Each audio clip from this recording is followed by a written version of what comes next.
E aproveitando que hoje é o dia de Nossa Senhora de Fátima, nós vamos fazer um quadro Dúvidas de Fé diferente aqui no Bem-vindo Romeiro. Vamos falar a respeito de alguns dos títulos de Maria e também algumas perguntas que ficam na cabeça do nosso povo. E para isso, estamos recebendo o Padre Ulisses aqui conosco. Padre, seja bem-vindo ao Bem-vindo Romeiro mais uma vez. Bom dia. Bom dia a todos os seus devotos, a todos aqueles que acompanham com tanto carinho esse programa. Amém, amém. Padre, para que a gente possa conversar um pouquinho de Maria, a gente tem que entender também o quão importante Maria é na nossa salvação.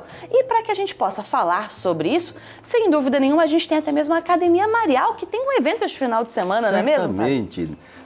Quarta-feira vamos iniciar o 13º Congresso Mariológico. Eucarístico vai ser no ano que vem, lá em Recife, viu?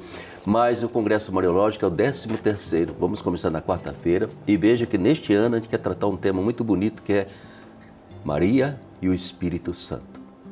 Porque foi o Espírito Santo que realizou essa maravilha da presença do Verbo Divino no seio de Maria, né? E a gente quer refletir, aprofundar, porque, veja bem, nós não queremos apenas um devocionismo à Nossa Senhora, né? A gente quer realmente uma piedade que imite o caminho de Nossa Senhora, que siga os passos de Nossa Senhora.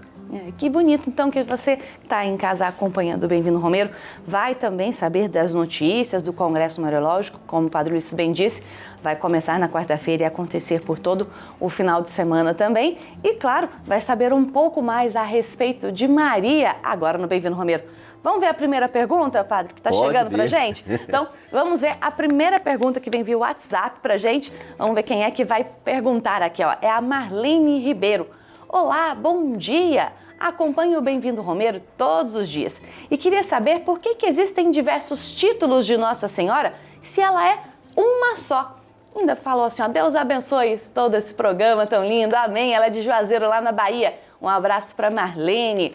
Padre, é uma pergunta muito interessante, realmente. Por que tantos nomes se Maria é uma só? Claro, até quando eu estava lá no Morro da Conceição, o grande santuário da Nossa Senhora da Conceição do Morro, uma das novenas fizemos exatamente Maria, uma só mãe e muitos nomes, né? Ou seja, é sempre Maria de Nazaré, mas os diversos atributos, qualidades de Nossa Senhora fizeram com que ela fosse adquirindo alguns títulos, né? Maria da Paz, Maria, que nós chamamos aqui Nossa Senhora das Graças, né? Nossa Senhora Rosa Mística, são atributos de Nossa Senhora. Mas existem também outros nomes que vêm assim de intervenções de Nossa Senhora na vida do povo, dentro da história da humanidade, né? Então, quando você tem a Nossa Senhora de Fátima, Nossa Senhora de Guadalupe, Nossa Senhora Aparecida aqui, né? Foram intervenções muito fortes dessa presença, dessa preocupação da mãe com os seus filhos, né? E tem também aqueles atributos que Nossa Senhora foi adquirindo porque, de repente, uma associação religiosa, uma congregação religiosa, resolveu ter um título de Nossa Senhora como protetora, Nossa Senhora Auxiliadora dos Salesianos, Nossa Senhora do Perpétuo Socorro com os Redentoristas, Nossa Senhora de La Salete com os Saletinos, né?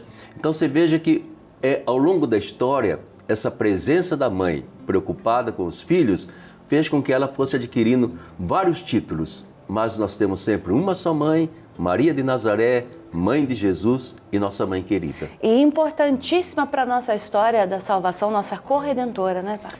Exatamente, né? É um título que não é oficializado, né? Nós dizemos sempre Maria, medianeira de todas as graças. Nós focamos sempre Nossa Senhora apontando para o seu Filho, é Ele o nosso Redentor e Salvador, né? Mas certamente ela caminhando ao lado do Filho, ela foi o tempo todo aquilo que a gente pode chamar de uma corredentora. Sem dúvida nenhuma. Agora, Padre, aqui em nossa frente nós temos alguns destes títulos, algumas dessas imagens. Que imagens, na verdade, são só representações para que a gente faça memória de Nossa Senhora, memória de Maria, não é? Exatamente, né? Veja bem, ninguém adora nenhuma dessas imagens, absolutamente, né?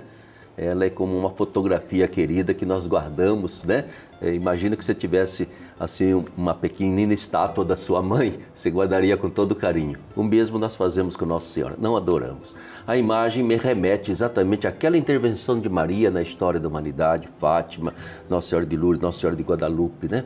E esses títulos todos que a gente tem, eles fazem com que a gente lembre o que aconteceu. Por que Nossa Senhora de Lourdes? Por que Nossa Senhora de Fátima? Por que Nossa Senhora Aparecida, né? E me remete àquela criatura bonita, ressuscitada, glorificada por Deus, mas que continua preocupada com seus filhos, né? Então, há muitos títulos, há muitos nomes de Nossa Senhora, mas é sempre a única Maria Santíssima, Mãe de Jesus. E hoje, como 13 de maio, nós vamos aproveitar para começar a falar a respeito de Nossa Senhora de Fátima, que inclusive escolheu ali aparecer para 3 pastorinhos e a partir dessas crianças fazer a obra de evangelização e principalmente falar a respeito do Santo Rosário, não é, padre? Ela é Nossa Senhora do Rosário de Fátima, é o nome dela, né? E veja, por exemplo, Nossa Senhora de Fátima, é interessante. 1917, a Europa estava mergulhada numa guerra violenta, né? A Revolução Comunista já estava em andamento, né? Em tudo isso, eu acho muito curioso o modo como Maria se revela. Do mesmo modo que Jesus não veio a nós feito um rei, um imperador, uma pessoa importante, né?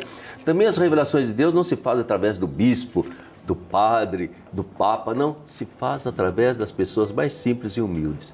3 pastorinhos vão ser os instrumentos usados por Nossa Senhora para alertar o mundo. Gente, o mundo está indo mal, né? O pecado está invadindo. Essas divisões, essas guerras, esses genocídios praticamente que são praticados, tem que parar com isso. Uma verdadeira barragem, né? Que desaba em cima da humanidade, da sociedade europeia, tudo por causa da ganância de conquistar terras, de dominar os outros, né? Aí entra Nossa Senhora de Fátima. Rezem o rosário. Comece a rezar o rosário, para que não aconteçam ainda coisas piores para vocês. Consagrem-se a mim, né? Eu vou cuidar dos meus filhos, né? E ela pega 3 crianças, que você imagine, criança não ia inventar, fantasiar nada, né?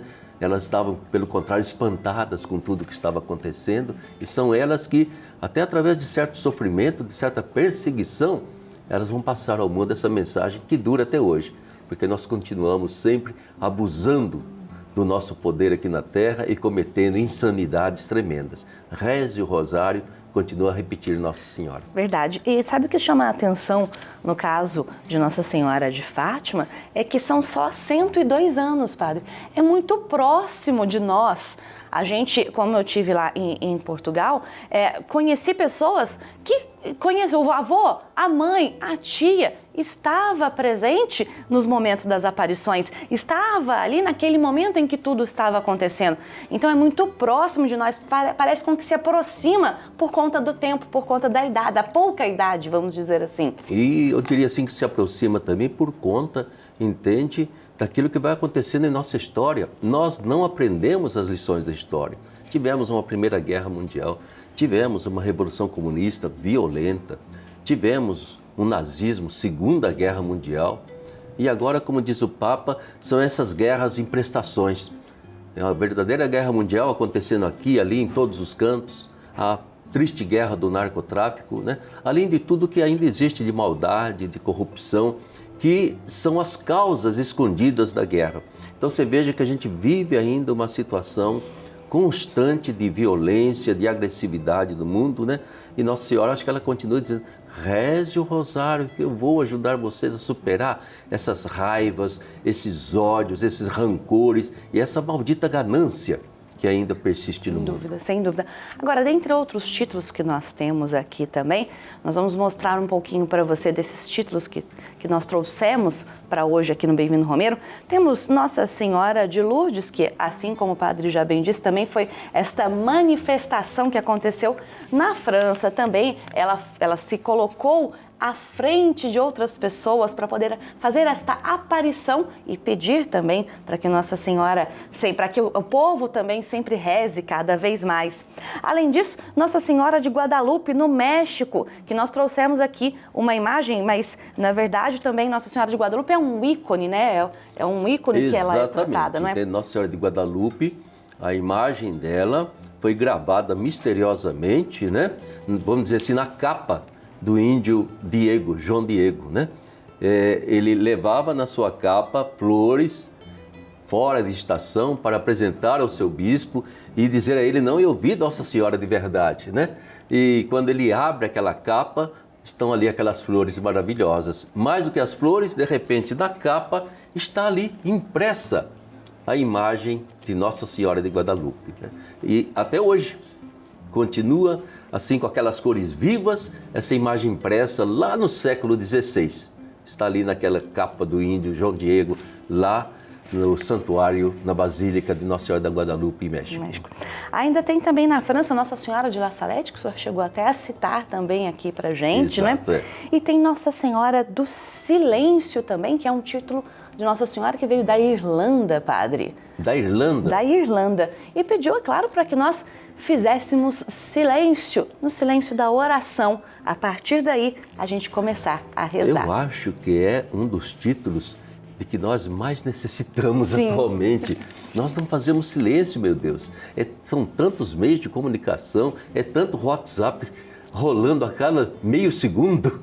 A gente não tira um tempinho para poder rezarmos, né? Nós não escutamos mais. Verdade.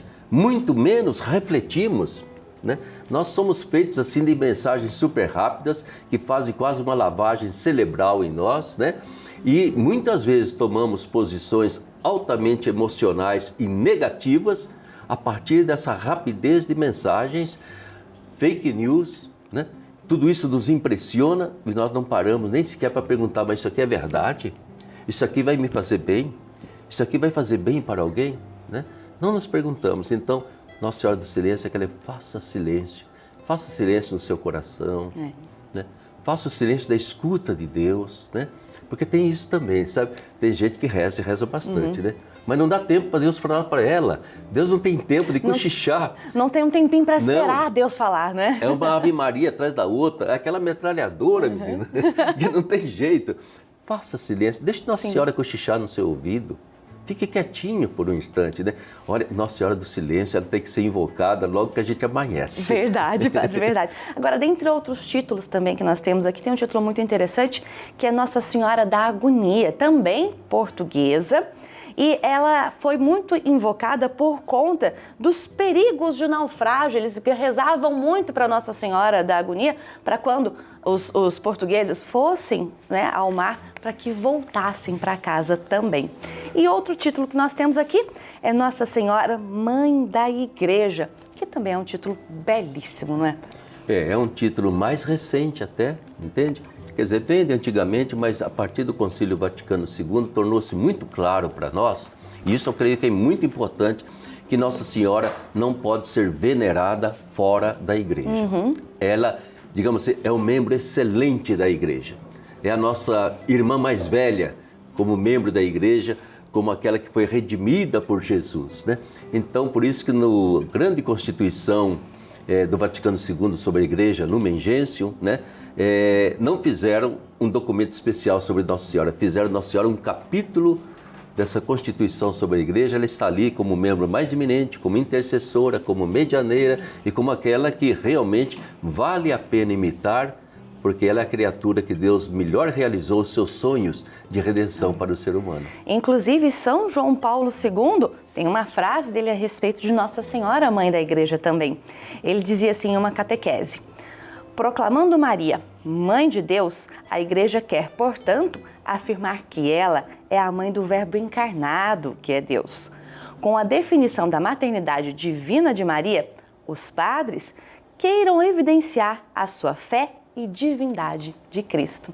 Que bonito poder falar um pouquinho também dessas devoções marianas. Agora, você sabia também que a nossa editora Santuário tem títulos aqui que ajudam você a rezar cada vez mais e a conhecer cada vez mais a respeito de Maria.